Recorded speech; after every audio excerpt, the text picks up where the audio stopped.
Girl gang raped on suburban train on her way back from work. Torrential rains caused building collapse, 21 dead. Exam paper leaks, exam postponed, 12 lakh 12th standard students affected. Horrible headlines, they make our blood boil, don't they?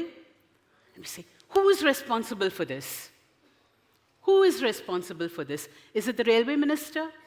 Is it the police? The prime minister did not visit that building. The chief minister is answerable to the assembly. Where is the chief secretary of the state? Who is responsible when something goes wrong? And we point a finger at a variety of places, but three fingers point back at us.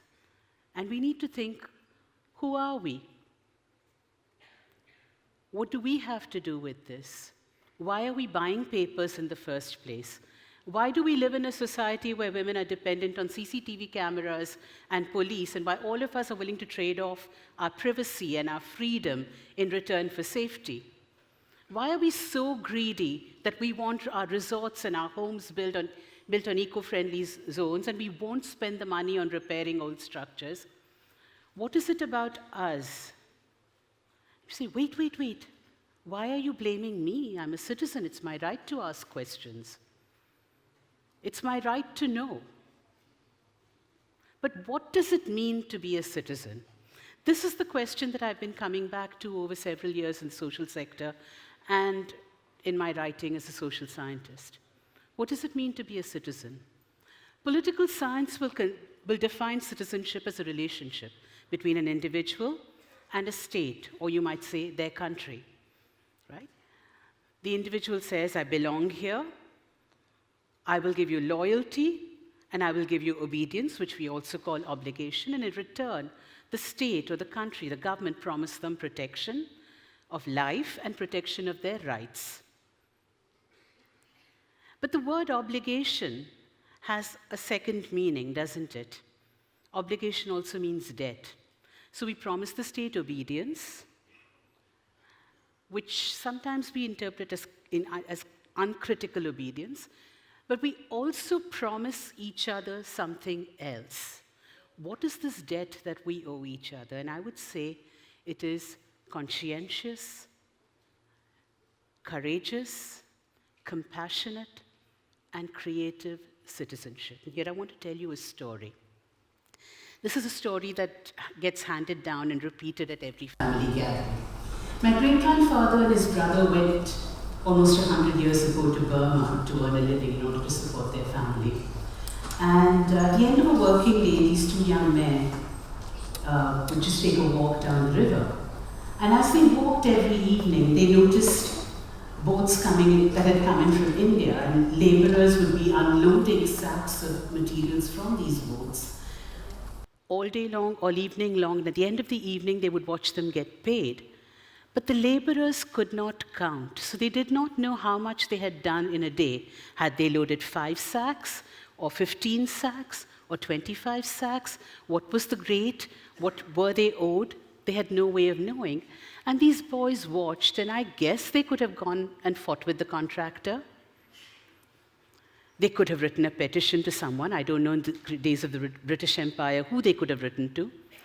But they did what they could. They said, well, we can count. We're here. We don't have much going on. We can sit and teach them to count. So every evening, after the work was done, the laborers would sit with them for a little while and learn to count. 1, 2, 3. 1, 2, 3, 4, 5. All the way up to what was their maximum capacity to unload in an evening. This little effort by two brothers, sitting on the banks of the river Irrawaddy, slowly grew to a night school, then to a day school, and so on. But the lesson that I take away from it every day is that I need to do what I can where I am as I can, without waiting for a grant, without thinking, am I qualified to do this? Without thinking that someone is going to give me an award, or I'm going to be the change maker of 2019. What matters is here and now. good citizenship, caring citizenship, that notices other people's needs, that recognizes your capacity to respond to them, and does so in the moment, is what makes great countries and a fantastic world. But how do we get from here to there? How do we create those good citizens? How do we raise our children to be the citizens that we could have been and should have been and still can be? 3 things I would suggest to you. 1, we teach children and we teach ourselves by being the values we teach. Citizenship values, integrity, being honest to myself.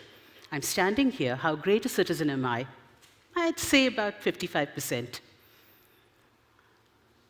Compassion. Can I bring myself to notice and care about another person's need?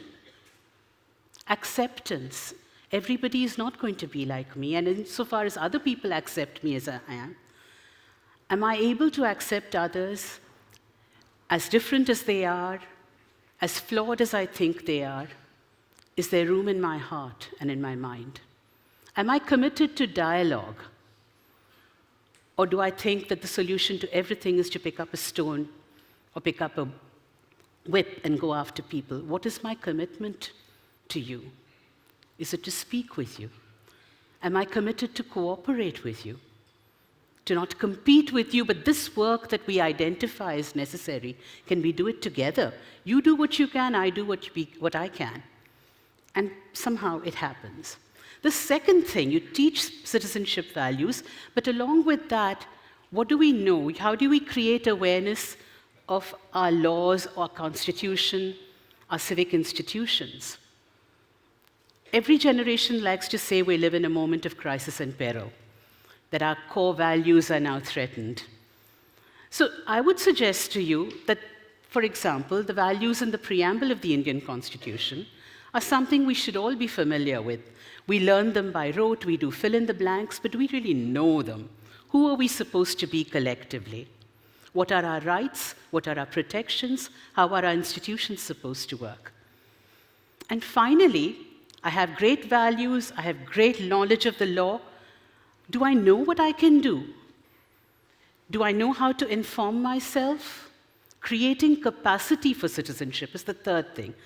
How do I learn? Do I know that I can sign petitions?